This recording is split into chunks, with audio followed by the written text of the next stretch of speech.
Imagine a company claims its light bulbs last exactly 1,000 hours. How can we, as statisticians, call their bluff? This is the world of hypothesis testing. First, we set up two competing ideas. The null hypothesis, or H0, is the status quo. The company's claim that the average is 1,000 hours.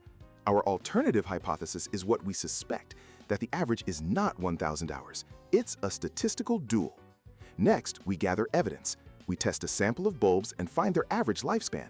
To see how meaningful our result is, we calculate a test statistic. Think of it as a score that measures how far our sample result is from the company's claim in standardized units. A higher score means a more surprising result. This leads to the heart of the matter, the p-value. The p-value asks a crucial question. If the company was telling the truth and the real average is 1,000, what's the probability we'd get a sample average as extreme as ours just by random chance? A tiny p-value, say less than 5%, is our smoking gun. It means our result is highly unlikely if the original claim were true. So we make our decision.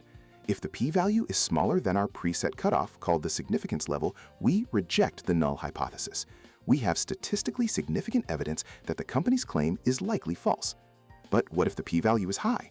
We fail to reject the null. And this is critical.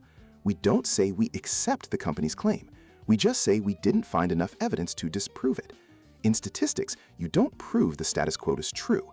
You can only determine if there's enough evidence to believe it's false. It's this careful distinction that makes hypothesis testing a powerful tool for making decisions based on data, not just assumptions.